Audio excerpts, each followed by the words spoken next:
Hi, I'm John Torella, Senior Partner with the J.C. Williams Group. And what I want to do today is give you some sense of the ACA's program on the fundamentals of retail advertising.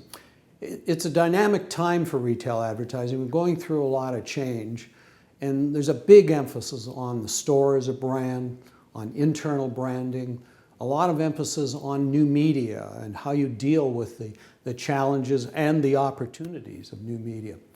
So what I'd like to do is just give you a feel for the content, the outline of the major steps, and then do a little bit of a deep dive on a couple of points and also talk about one of the areas that we're going to spend a good deal of time on, and that's brands.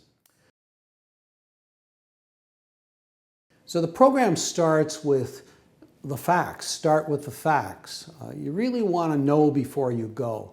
So that's not just research and information and data. More importantly, it's insights into the consumer. What are the hot buttons? What are the drivers of purchase and usage?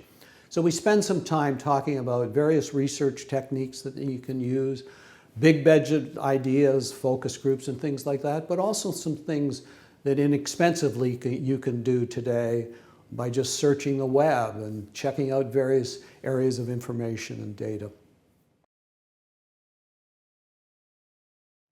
From that base of facts, we start with the objectives.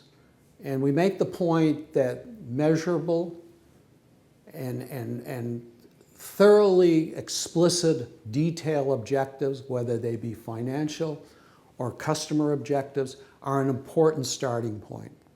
And so we look at how do you set objectives for sales and profit and market share, but more importantly, how do you set objectives in terms of consumer awareness, consumer loyalty, advocacy, propensity to buy?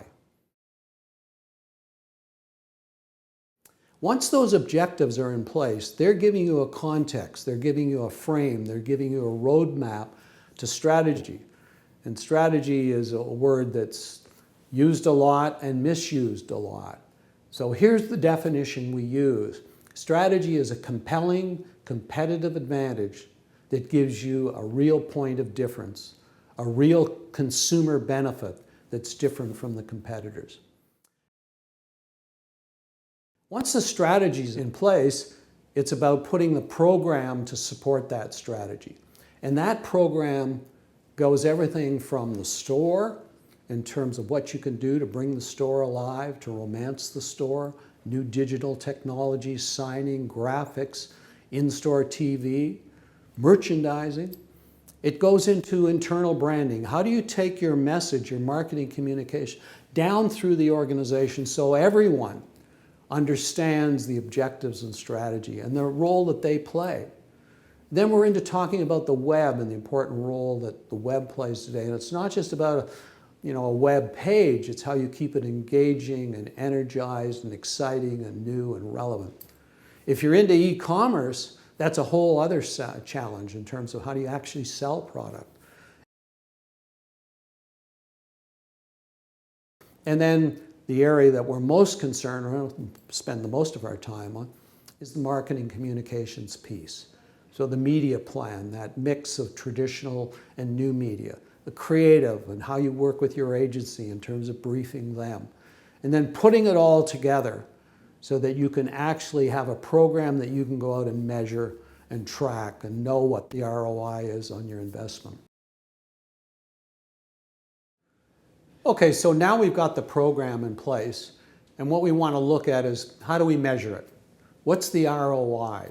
And we give you a set of measurements. They can be very simple, things like self-administered questionnaires that you can really get at an exit interview, or they can be more online research. But the point is, you can't manage it if you can't measure it, so you need to get a fix. So those are kind of the steps that we go through.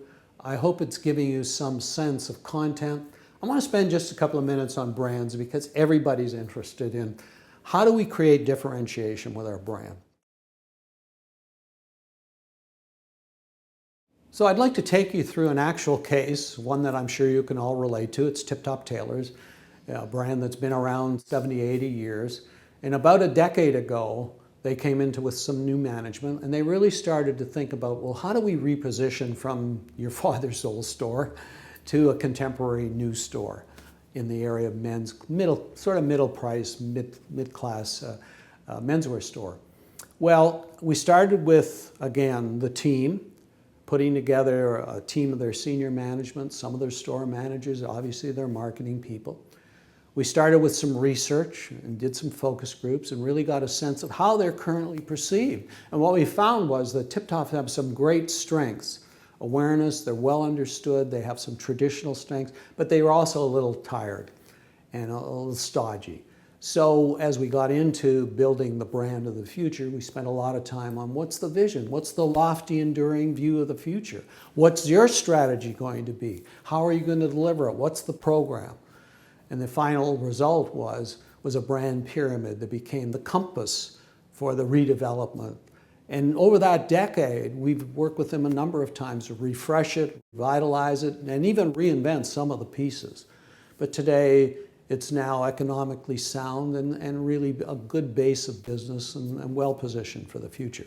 That's a success story. I also want to talk about one that wasn't so successful. Again, we were involved with, it's a name you may know, which is Indian Motorcycle. This great iconic brand that went into bankruptcy in the United States, was bought by a Canadian entrepreneur. He came to us, really didn't know what to do with it, and said, help us.